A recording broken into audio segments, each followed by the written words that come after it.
আজ আমরা বায়ুমণ্ডল চ্যাপ্টারের অধঃক্ষেপণ এবং অধঃক্ষেপণের শ্রেণীবিভাগ সম্বন্ধে পড়ব। অধঃক্ষেপণ কাকে বলে? বায়ুমণ্ডলের জলীয় বাষ্প যখন ঘনীভূত হয়ে কঠিন এবং তরল রূপে পৃথিবীর মাধ্যাকর্ষণ শক্তির প্রভাবে ভূপৃষ্ঠে নেমে আসে, তখন তাকে অধঃক্ষেপণ বলা হয়। অর্থাৎ বায়ুমণ্ডলে বায়ুতে থাকা জলীয় বাষ্প ঘনীভূত হয়ে তরল রূপে অর্থাৎ জল বা বৃষ্টি রূপে এবং কঠিন অর্থাৎ বরফ রূপে যখন ভূপৃষ্ঠে আসছে, তখন তাকে আমরা অধঃক্ষেপণ বলতে পারি। তবে কুয়াশা কিংবা শিশির কিংবা তুহিনকে আমরা অধঃক্ষেপণ বলতে পারি না। এর দুটো কারণ আছে। প্রথমেই এই শিশির কিংবা তুহিন বা কুয়াশা এরা ঊর্ধ্বমুখী বায়ু প্রবাহের ফলে সৃষ্টি হয় না। সাধারণত ভূপৃষ্ঠ শীতল হলে পরে ভূপৃষ্ঠের সংলগ্ন বায়ুস্তর শীতল হয়ে যায় এবং সেই বায়ুতে থাকা জলীয় বাষ্প ঘনীভূত হয়ে এই শিশির কিংবা কুয়াশার সৃষ্টি হয়। আর দ্বিতীয়ত, এরা এতটাই হালকা হয় যে পৃথিবীর মাধ্যাকর্ষণ শক্তির প্রভাবে ভূপৃষ্ঠে আসতে পারে না, এরা ভূপৃষ্ঠের ওপরে ভেসে বেড়ায়। তাই ভেসে বেড়ানোর জন্যে এদেরকে আমরা অধঃক্ষেপণ বলতে পারি না। এবারে আমরা জানবো অধঃক্ষেপণের শ্রেণীবিভাগ। অধঃক্ষেপণকে মূলত কঠিন এবং তরল রূপে ভাগ করা যায় এবং সেই রূপগুলোর কথা আমরা এখন জানব। প্রথমেই জানবো তুষারপাত অর্থাৎ স্নোফল।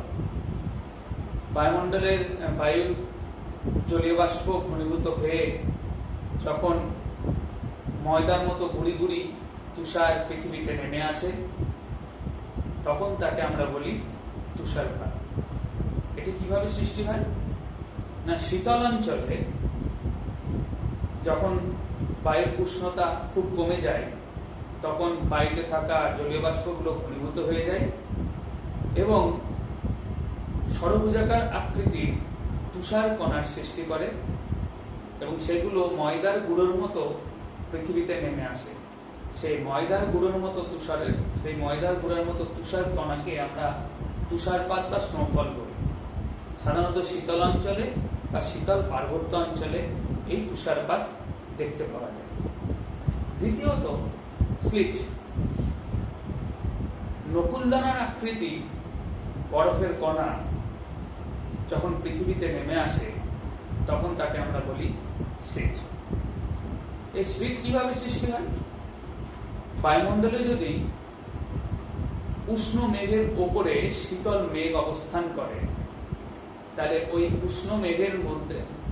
শীতল মেঘের মধ্যে দিয়ে আসা বরফের কণাগুলো যখন উষ্ণ মেঘের মধ্যে দিয়ে আসে পৃথিবীতে, তখন কি হয় না, ওপরে থাকা উষ্ণ মেঘ এবং নিচে শীতল মেঘ, ওই ওপরে উষ্ণ মেঘের মধ্যে দিয়ে আসা জলীয় বাষ্পগুলো যখন নিচে শীতল মেঘের কাছে আসে, তখন সেগুলো গুটি আকৃতির ধারণ করে এবং এগুলো দেখতে অনেকটা নকুলদানার মতো হয়। এদেরকে আমরা বলতে পারি স্লিট। এরপরে আসবো শিলাবৃষ্টি বা হেল, যেটাকে বলি। আমাদের এখানে শিলাবৃষ্টি ব্যাপকভাবে দেখা যায়। কালবৈশাখী ঝড়ের সময় এই শিলাবৃষ্টি আমরা দেখতে পাই। সাধারণত বৃষ্টিপাতের সঙ্গে যে গুটি আকৃতি বরফের কণা দেখতে পাই আমাদের এই ভূপৃষ্ঠে পড়ে, তাকে শিলাবৃষ্টি বলা হয়।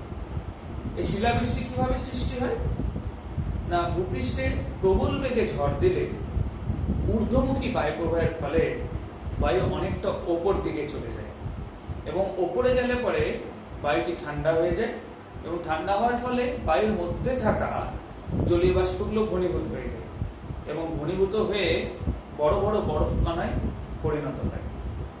এছাড়া এই বরফ কণা যখন নিচের দিকে আসতে থাকে, তার চারিপাশে জলীয় বাষ্পর স্তর হয় এবং সেই জলীয় বাষ্পগুলো বরফের আকৃতি ধারণ করে বা আস্তরণের সৃষ্টি করে এবং এই বৃষ্টি যখন নিচে নামে, এই বরফ কণাগুলোর সাথে গুটি আকৃতি বরফ কণাগুলোর সাথে বৃষ্টি যখন নিচের দিকে নেমে আসে, তখন বায়ুর স্তর উষ্ণ হলে পরে এই বরফের আকৃতিগুলো ছোট ছোট হয়ে যায় এবং বৃষ্টির সঙ্গে এই ছোট আকৃতি শিলার মতো দেখতে বরফ কণাগুলো পৃথিবীতে নেমে আসে, তাই এই বৃষ্টিপাতকে, শিলা সমন্বিত এই বৃষ্টিপাতকে শিলাবৃষ্টি বলা হয়।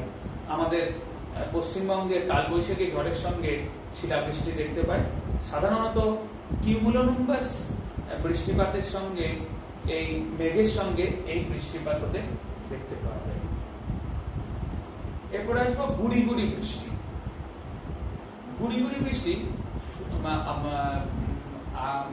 বায়ুমণ্ডল থেকে 0.5 মিলিমিটারের কম কণাযুক্ত জলবিন্দু যখন নিচের দিকে নেমে আসে ভূপৃষ্ঠে, তখন তাকে আমরা বলতে পারি গুড়ি গুড়ি বৃষ্টি।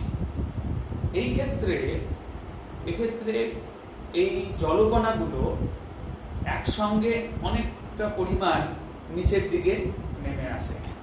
সাধারণত স্ট্র্যাটো বা স্ট্র্যাটোনিম্বাস মেঘে এই ধরনের বৃষ্টিপাত হয়ে থাকে। তাহলে আমরা এতক্ষণ দেখতে পেলাম এই ভাগগুলো, এবং পঞ্চম ভাগ যেটা রয়েছে সেটা হচ্ছে বৃষ্টিপাত, অর্থাৎ পদক্ষেপণের আর একটা ভাগ হলো বৃষ্টিপাত। আমরা অনেকে গুলিয়ে ফেলি যে অদক্ষেপণ বৃষ্টিপাত একই জিনিস, তা নয়। বৃষ্টিপাত হলো অদক্ষেপণের আরেকটি ভাগ। এই তুষারপাত, শিলাবৃষ্টি যেমন একটি ভাগ, বৃষ্টিপাতও সেরকম একটি ভাগ, তরল রূপে যেটা পৃথিবীতে নেমে আসছে। সাধারণত বায়ুমণ্ডলে স্থিত জলীয় বাষ্পগুলো ঘনীভূত হয়ে যখন তরল জলকণায় পরিণত হয় এবং পৃথিবীতে নেমে আসে তরল রূপে, তখন তাকে আমরা সাধারণত বলে থাকি বৃষ্টিপাত। এই বৃষ্টিপাতের শ্রেণীবিভাগ খুব গুরুত্বপূর্ণ। আমরা সেই বৃষ্টিপাতের শ্রেণীবিভাগ সম্বন্ধে বৃষ্টিপাতকে সাধারণত 3 ভাগে ভাগ করা যায়। একটা হচ্ছে পরিচলন বৃষ্টিপাত, দ্বিতীয়ত হচ্ছে শৈলোৎক্ষেপ বৃষ্টিপাত,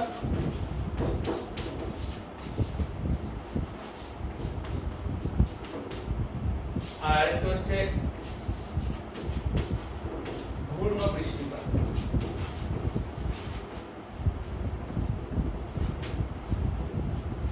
এই 3 ভাগে ভাগ করে থাকি। আমরা একটা একটা করে ভাগগুলো সম্বন্ধে পড়ব, এই 3টে ভাগের সম্বন্ধে যে কিভাবে সেটা সৃষ্টি হচ্ছে। সবার প্রথমে আমরা পড়ব পরিচলন বৃষ্টিপাত, কনভেকশনাল রেইনফল, যেটাকে আমরা বলি কনভেকশনাল রেইনফল বা পরিচলন বৃষ্টিপাত। পরিচলন, এই বৃষ্টিপাতটা হচ্ছে সাধারণ বৃষ্টিপাতের রূপ। যখন সূর্যরশ্মির প্রভাবে পৃথিবীর জলীয় বাষ্প বায়ুর সঙ্গে, বায়ু উষ্ণ হয়ে উপর দিকে উঠে যায় এবং সে বায়ুতে জলীয় বাষ্প থাকে, সে বায়ু যত উপর দিকে উঠে যায় প্রসারিত হয়ে বৃষ্টি রূপে যখন জলকণা রূপে পৃথিবীতে নেমে আসে, তখন সেই ধরনের বৃষ্টিপাতকে আমরা সাধারণত বলে থাকি পরিচলন বৃষ্টিপাত। এবার আমরা ছবির মাধ্যমে কিভাবে সৃষ্টি হচ্ছে সেটা জানি।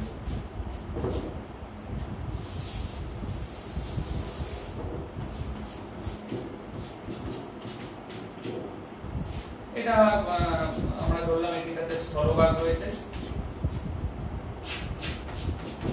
এটার সাথে জলভাগ। সূর্যের তাপে দিনের বেলায় সূর্যরশ্মি যখন পৃথিবীতে নেমে আসছে, সূর্যের তাপে স্থলভাগ এবং জলভাগ উষ্ণ হয়ে পড়ে। তার ফলে এখানকার বাতাসগুলো ওপর দিকে উঠতে থাকে এবং জলভাগ থেকে যে বাতাস ওপর দিকে ওঠে সেই বাতাসে কি থাকে না, জলীয় বাষ্প থাকে। এই বাতাস যত ওপর দিকে যায় তত বেশি চাপ কমতে থাকে এবং প্রসারিত হতে থাকে, এবং আস্তে আস্তে আস্তে আস্তে ওপর দিকে যেতে যেতে ওপরে শীতল বায়ুর সংস্পর্শে এসে সেগুলো কি হয়ে যায়, এই বায়ুর মধ্যে থাকা জলীয় বাষ্পগুলো ঘনীভূত হয়ে যায় এবং ঘনীভূত হয়ে সেগুলো ছোট ছোট জলবিন্দুতে পরিণত হয়। সেই জলবিন্দুগুলো যখন একটার সঙ্গে একটা আস্তে আস্তে লাগতে থাকে, শেকলের মধ্যে একটার সাথে একটা আস্তে আস্তে জলবিন্দুগুলো লেগে যায়, তখন সেগুলো মেঘের সৃষ্টি করে। সাধারণত মেঘের সৃষ্টি করে। এই মেঘগুলো হচ্ছে জলবিন্দু, এবং জলবিন্দু যখন একসাথে লেগে লেগে লেগে লেগে খুব ভারী হয়ে যায়, তখন এই জলবিন্দুগুলো পৃথিবীর মাধ্যাকর্ষণ শক্তির ফলে বৃষ্টিরূপে পৃথিবীতে নেমে আসে। একে আমরা সাধারণত বলে থাকি পরিচলন বৃষ্টিপাত। তাহলে কি হলো, সূর্যের তাপে আমাদের স্থলভাগ এবং জলভাগ উত্তপ্ত হলো, তার ফলে বায়ু কি হলো, উত্তপ্ত হয়ে গেলে হালকা উপর দিকে উঠতে থাকে এবং বায়ুর মধ্যস্থিত জলীয় বাষ্পগুলো তার সঙ্গে উঠতে থাকে, উপরে উঠে শীতল হয়ে বায়ুর যে থাকা জলীয় বাষ্পগুলো ঘনীভূত হলো, ঘনীভূত হয়ে জলবিন্দুতে পরিণত হলো, একটা জলবিন্দু আরেকটার সাথে মিলিত হলো এবং মিলিত হয়ে যখন ভারী হয়ে গেল তখন জল রূপে পৃথিবীর মাধ্যাকর্ষণ শক্তির প্রভাবে নেমে আসে এবং বৃষ্টি রূপে নেমে আসে। সেটাকে আমরা বলে থাকি পরিচলন বৃষ্টিপাত। সাধারণত এই বৃষ্টিপাত নিরক্ষীয় অঞ্চলে ব্যাপকভাবে দেখতে পাওয়া যায়। নিরক্ষীয় অঞ্চলে প্রায় প্রত্যেকদিন বিকেল বেলাতে বৃষ্টিপাত দেখতে পাওয়া যায়, যাকে আমরা 4 o'clock রেন নামে জানি। এবং ক্রান্তীয় অঞ্চল, নিরক্ষীয় অঞ্চলে বিশেষ করে এই বৃষ্টিপাতটা হয়। এই বৃষ্টিপাত বেশিক্ষণ হয় না, কিন্তু যতক্ষণ হয় প্রবলভাবে হয়ে থাকে। দ্বিতীয়ত এবার আমরা যাবো সেটা হলো শৈলক্ষেপ বৃষ্টিপাত বা ওরোগ্রাফিক রেনফল।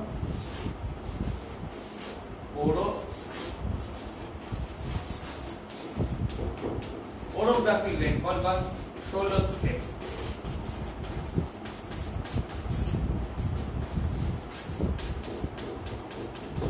এই ওরো মানে হচ্ছে কি পর্বত, ওরো মানে হচ্ছে পর্বতে ওরোগ্রাফিক রেনফল অথবা শৈলক্ষেপ বৃষ্টিপাত।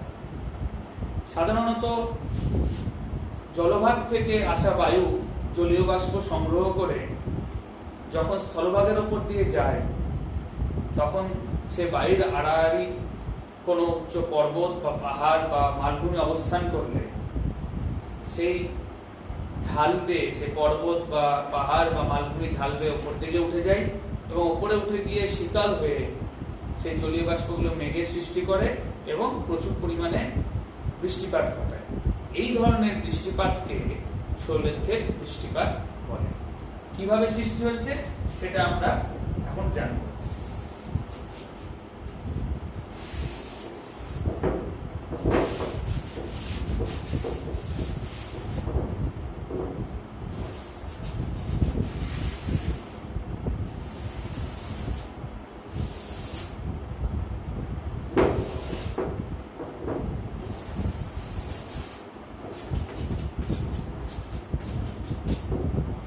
এটা জলভাগ,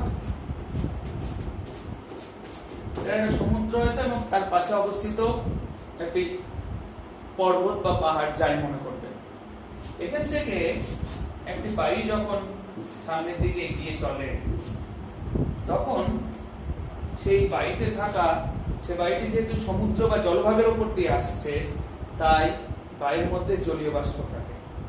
সেই জলীয় বাষ্প যুক্ত বায়ুটা কি করে, পর্বত বা পাহাড় বা কোনো মালভূমি যদি আড়াআড়ি ভাবে থাকে, তার ঢাল বেয়ে উপর দিকে উঠতে থাকে। তার উঠতে সুবিধা হয়, ঢালকে আশ্রয় করে সে উপর দিকে উঠতে থাকে। পর্বতের এই ঢালকে বলা হয় প্রতিপাত ঢাল। এই ঢালকে বলা হয় প্রতিপাত ঢাল।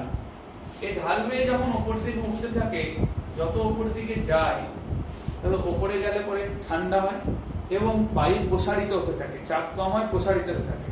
তার ফলে এই বায়ুর মধ্যে থাকা জলীয় বাষ্পগুলো কি হয় না, ঘনীভূত হয়ে যায়। এছাড়াও এই পর্বতের উপরে যদি বরফ আবৃত থাকে, তাহলে পরে কি হবে, বরফ আবৃত থাকলে পরেও ওই বায়ুটা এই বরফের সংস্পর্শে এসে শীতল হয়ে যাবে এবং তার মধ্যে থাকা জলীয় বাষ্পগুলো ঘনীভূত হয়ে যায় এবং ঘনীভূত হয়ে গিয়ে সেগুলো মেঘে পরিণত হয়ে যায়।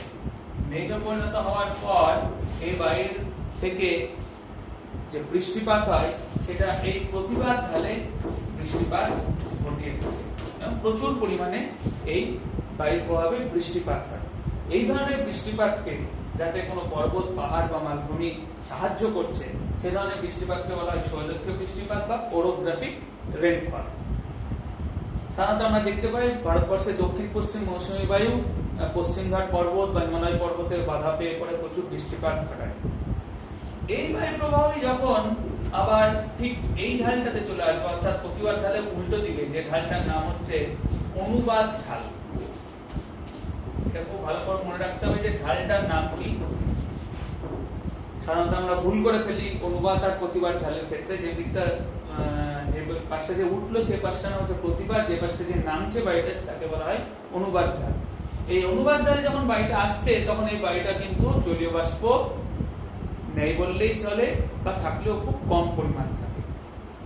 তাই এই ঢালটাতে কোন রকম ভাবে বৃষ্টি হয় না, তাই এই ঢালটার নাম হয়ে যায় বৃষ্টিচ্ছায় অঞ্চল। বৃষ্টিচ্ছায় অঞ্চল বা ইংরেজিতে একে বলা হয় রেন শ্যাডো এরিয়া। এই রেন শ্যাডো এরিয়া খুব গুরুত্বপূর্ণ। এই অনুবাদ ঢালে কেন বৃষ্টিচ্ছায় অঞ্চল বা রেন শ্যাডো হলো, রেন শ্যাডো এরিয়া কেন হলো?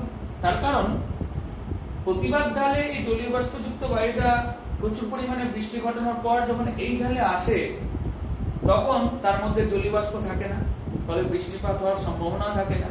আর এই বায়ুটা তখন নিচের দিকে নামতে থাকে। আর আমরা জানি যে যে বায়ুটা নিচের দিকে নামতে থাকে সে তখন কি করে না উষ্ণ হতে থাকে। এই নিচের দিকে নামার সময় প্রতি কিলোমিটারে সে বায়ুর উষ্ণতা 10 ডিগ্রি সেন্টিগ্রেড করে বাড়তে থাকে। যখন বায়ু নিচের দিকে নামতে থাকে তখন সে বায়ু উষ্ণ হতে থাকে এবং সে বায়ুতে প্রতি কিলোমিটারে 10 ডিগ্রি করে সেন্টিগ্রেড উষ্ণতা বাড়তে থাকে। আর তখন এই বায়ুর জলীয় বাষ্প ধারণ ক্ষমতা বাড়তে থাকে। সে তখন জলীয় বাষ্প থাকে না, তখন জলীয় বাষ্প শেষ হয়ে গেছে, সে তখন জলীয় বাষ্প ধারণ করে। তাই এখানে বৃষ্টি হওয়ার সম্ভাবনা প্রায় থাকে না বললে পরেই চলে, বা কম পরিমাণ বৃষ্টিপাত হয়। তাই এই অঞ্চলটা, এই ঢালটাকে বলা হচ্ছে বৃষ্টিচ্ছায় অঞ্চল। যেমন আমাদের ভারতবর্ষে যদি আমরা দেখি মেঘালয় মালভূমি, তাহলে দেখবো প্রতিবাদ ঢাল অর্থাৎ মৌসুমী নামে প্রচুর বৃষ্টিপাত ঘটায় দক্ষিণ পশ্চিম মৌসুমী বায়ু, কিন্তু যখন ওটা অনুবাদ ঢাল শিলংয়ে যায় সেই পরিমাণ বৃষ্টিপাত হয় না। বা পশ্চিমঘাট পর্বতের পশ্চিম দিকে প্রচুর বৃষ্টিপাত ঘটায়, কিন্তু পূর্ব ঢালে দাক্ষিণাত্য মালভূমির ক্ষেত্রে কিন্তু বৃষ্টিপাত সেরকম ভাবে হয় না। এটা খুব গুরুত্বপূর্ণ। এরপরে আমরা যাব বৃষ্টিপাতের শেষ শ্রেণীভাগ, সেটা হচ্ছে পূর্ণ বৃষ্টি বা সাইক্লোনিক রেনফল। পূর্ণ বৃষ্টি, পূর্ণ বৃষ্টিপাত বা সাইক্লোনিক রেনফল।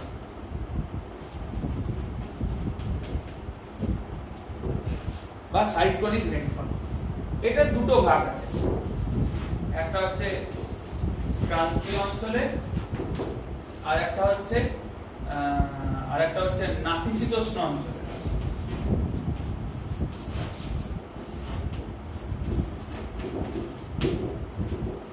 ক্রান্তীয় অঞ্চলের ঘূর্ণবাদ বৃষ্টিপাত, আর একটা হচ্ছে নাতিশীতোষ্ণ অঞ্চলের ঘূর্ণবাদ জনিত বৃষ্টিপাত। ক্রান্তীয় অঞ্চলে কি হয় না, ক্রান্তীয় অঞ্চলে সাধারণত কোনো একটা স্থান জুড়ে যদি নিম্নচাপের সৃষ্টি হয়, সেখানে কি হয়, এখানে যদি নিম্নচাপের সৃষ্টি হয়, উষ্ণতা ক্রান্তীয় অঞ্চলে উষ্ণতা বেশি, এবং সেখানে যদি কোনো নিম্নচাপের সৃষ্টি হয় তাহলে পার্শ্ববর্তী অঞ্চল থেকে বাতাস এই অঞ্চলের দিকে ছুটে আসে এবং সেই বাতাস এখানে উষ্ণ হয়ে উপর দিকে উঠতে থাকে। এই জায়গা থেকে উপর দিকে উঠতে থাকে এবং উপর দিকে উঠে যাওয়ার ফলে এই বাতাসে যে জলীয় বাষ্প থাকে সেই জলীয় বাষ্প উপর দিয়ে গিয়ে পড়ে একটা ঘূর্ণবাদের সৃষ্টি করে এবং সেই জলীয় বাষ্প ঘনীভূত হয়ে বৃষ্টিপাত ঘটে। এই ধরনের বৃষ্টিপাতকে বলা হয় ক্রান্তীয় অঞ্চলের ঘূর্ণবাদ বৃষ্টিপাত। সাধারণত আমরা দেখতে পাই টর্নেডো, টাইফুন, সাইক্লোন এই ধরনের বৃষ্টিপাত হয়ে থাকে। এছাড়াও ক্রান্তীয় অঞ্চলে দ্বিতীয় ধরনের একটি বৃষ্টিপাত হয়, সেটা হলো সমুদ্র থেকে আসা জলীয় বাষ্পযুক্ত বায়ু এবং মহাদেশ থেকে আসা শুষ্ক বায়ু। এই দুটো বায়ু সাধারণত 5 থেকে 35 ডিগ্রি অক্ষাংশের মধ্যে এটি সংঘর্ষ হয়। তাহলে সেখানে 5 থেকে 35 ডিগ্রি অক্ষাংশে, উত্তর এবং দক্ষিণ অক্ষাংশের মধ্যে যদি সংঘর্ষ হয়, সেক্ষেত্রে এখানে সাধারণত বৃষ্টিপাতটা হয়, ঝড়ঝঞ্ঝা হয় না। এই সময় এটা ভারতবর্ষে সাধারণত বর্ষাকালে দেখতে পাওয়া যায়। বর্ষাকালে সাধারণত এরকম দেখতে পাওয়া যায়, মৌসুমী বায়ু যখন আসে আমাদের এখানে তখন সাধারণত এই রকম মাঝে মাঝে ঘূর্ণবাজনিত বৃষ্টি দেখতে পাওয়া যায়, বৃষ্টিপাত দেখতে পাওয়া যায়, যেটা ক্রান্তীয় অঞ্চলেই সাধারণত দেখতে পাওয়া যায়। এরপরে আসবো নাতিশীতোষ্ণ অঞ্চলের ঘূর্ণবাজ বৃষ্টিপাত। নাতিশীতোষ্ণ অঞ্চলে ঘূর্ণবাজনিত বৃষ্টিপাত দেখতে রকম হয়, তা উষ্ণ এবং শীতল এই দুই ধরনের বায়ু যখন পরস্পরের দিকে এগিয়ে আসে তখন সাধারণত আমরা জানি যে উষ্ণ বায়ু জলীয় বাষ্প যুক্ত হয় এবং হালকা হয়, কিন্তু শীতল বায়ু ভারী হয়। এই উষ্ণ বায়ুটা যখন আসে তখন এই উষ্ণ বায়ুকে শীতল বায়ুটা কি করে, ঠেলে ওপর দিকে সরিয়ে দেয়। তখন এই উষ্ণ বায়ুর মধ্যে থাকা জলীয় বাষ্পগুলো ঘনীভূত হয়ে জলকণা এবং মেঘের সৃষ্টি করে এবং তারপর বৃষ্টিপাত ঘটিয়ে থাকে। এই ধরনের বৃষ্টিপাতকে বলা হয় নাতিশীতোষ্ণ অঞ্চলের ঘূর্ণবাজ বৃষ্টিপাত। সাধারণত মধ্য অক্ষাংশে নাতিশীতোষ্ণ অঞ্চলেই এইরকম বৃষ্টিপাত দেখতে পাওয়া যায়। তাহলে আমরা আজকে দেখলাম যে অধঃক্ষেপণ কিভাবে হলো, বৃষ্টিপাতের শ্রেণীবিভাগ করলাম। আর একটা জিনিস, বৃষ্টিপাত মাপার যন্ত্রের নাম হলো রেন গজ। বৃষ্টিপাত মাপার যন্ত্রের নাম হলো রেন গজ।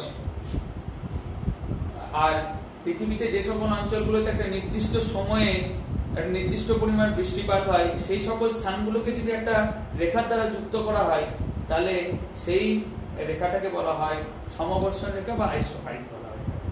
তাহলে এই জিনিসগুলো আমরা জানলাম। আমাদেরকে অধঃক্ষেপণ কাকে বলে, অধঃক্ষেপণের শ্রেণীবিভাগটা খুব ভালো করে পড়তে হবে এবং 2021 সালে এই বৃষ্টিপাতের শ্রেণীবিভাগ খুব বেশি করে ইম্পর্টেন্ট, সঙ্গে বৃষ্টির ছায় অঞ্চল।